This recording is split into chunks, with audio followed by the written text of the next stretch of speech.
Alors, nous allons continuer notre cours de dynamique moléculaire et aujourd'hui on va commencer avec le chapitre 3 qui traite des conditions de simulation et contrôle des paramètres thermodynamiques.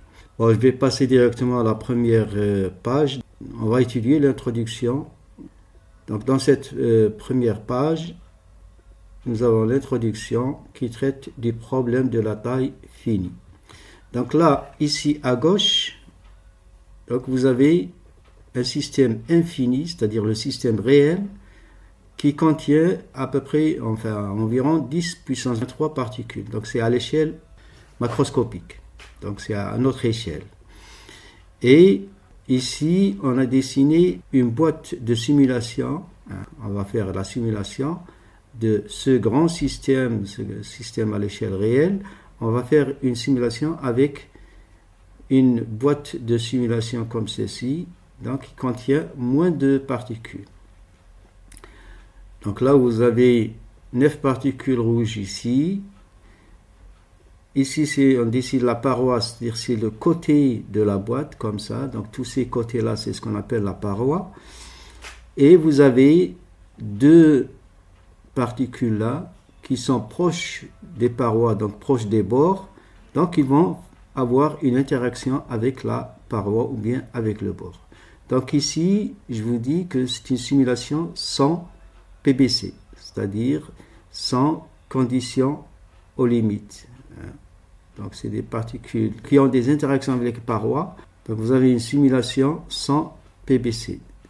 Alors quand on passe ici, on passe à une simulation sans PBC, c'est-à-dire sans periodic border condition, sans conditions aux limites périodiques. Alors, on nous pose une petite question ici, au début, donc, pourquoi ne peut-on pas simuler directement un système de 10 puissance 23 particules avec un ordinateur? Quel problème cela poserait-il en termes de mémoire et temps de calcul? Ben, tout simplement, un système de 10 puissance 23 particules, qui est de l'ordre du nombre d'Avogadro, est totalement impossible à simuler. Pourquoi? Parce que la mémoire d'un PC ou d'un calculateur, pour stocker donc seulement les trois positions, les trois coordonnées en double précision, vous avez chaque coordonnée, elle va occuper 8 octets chacune. Donc il vous faut 10 puissance 23, le nombre de particules, par 3, parce que vous avez 3 coordonnées en double précision, et par 8, le nombre d'octets par coordonnée.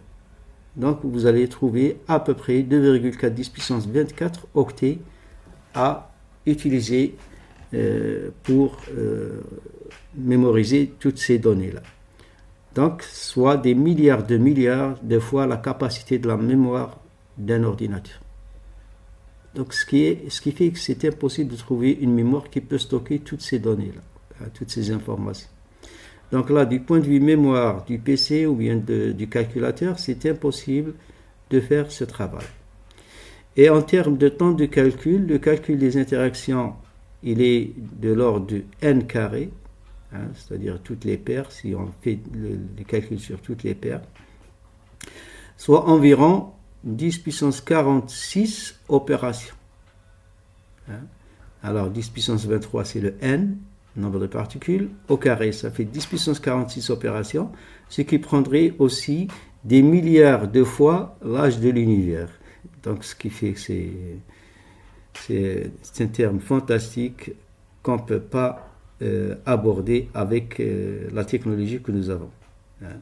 Donc c'est pourquoi maintenant on doit simuler des systèmes de taille réduite. Au lieu de simuler un nombre de particules qui est égal à 10 puissance 23, donc à l'échelle réelle, on va passer à la simulation d'un nombre un peu plus petit, qui est de l'ordre de 10 puissance 3 à 10 puissance 6 particules, et utiliser les astuces comme les periodic border conditions pour mimer l'infini, c'est-à-dire pour faire comme si c'était à l'infini. Alors, activité 1, identifier les effets de bord. Donc, on va identifier les effets de bord. Observez la figure ci-dessus, c'est-à-dire cette figure ici. Bon, moi, je vais Voilà, cette figure-là. Donc vous allez la mémoriser dans votre tête. Donc vous avez 9 particules rouges et 2 sur les coins ici, qui sont très proches des bords. Alors, on vous pose la question, combien de particules sont proches des bords dans la simulation sans PBC, c'est-à-dire dans la figure que je viens de vous montrer, la figure en rouge à droite. Alors, vous avez 9 particules, dont 8 sont proches du bord et une particule au centre. Quel pourcentage du système total cela représente-t-il? Donc, j'ai continué pour le corriger là.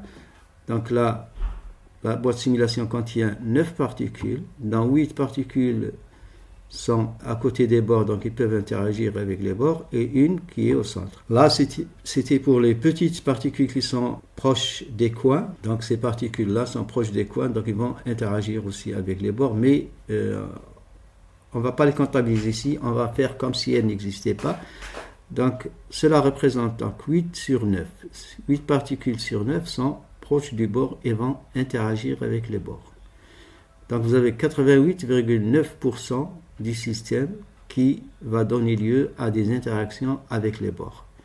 Donc c'est l'écrasante majorité des particules qui sera affectée par les effets des bords.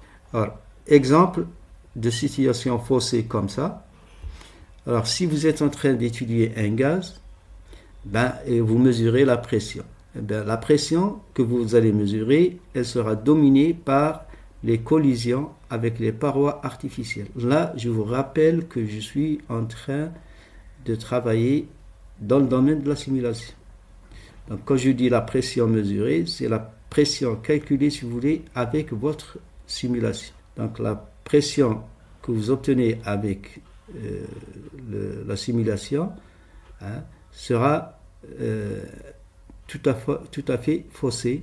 Pourquoi? Parce qu'il y a des interactions entre particules et il y a des collisions avec les parois artificielles. Et ce sont ces collisions entre parois avec les parois artificielles qui sont dominantes. Elles sont de l'ordre de 88,9%. Donc là, vous avez une pression complètement faussée sur laquelle vous ne pouvez pas compter. Alors, si je suis en train d'étudier un liquide, donc la tension superficielle artificielle, c'est-à-dire donnée par la simulation, des bords masquerait les propriétés de volume. Donc, la tension superficielle que vous calculez sera entachée par la tension superficielle ou bien les tensions superficielles calculées par l'interaction, si vous voulez, des particules avec les bords. Et ça va masquer, la tension superficielle artificielle des bords va masquer les propriétés de volume. Donc l'étude d'une transition maintenant, l'étude d'une transition de phase, les effets de bord pourraient induire une nucléation artificielle. Donc si vous êtes par exemple en train d'essayer de faire passer de l'eau liquide à la phase cristallisation, c'est plutôt mieux. Donc la cristallisation serait induite par une nucléation artificielle, c'est-à-dire par un germe artificiel ou bien par une impureté ou bien par une égratignure sur le contenant de l'eau, c'est-à-dire le verre par exemple ou bien le bécher. L'étude d'une transition de phase, les effets de bord pourraient induire une nucléation artificielle, c'est-à-dire pourrait avoir une cristallisation qui est artificielle, qui est due aux effets de bord. Donc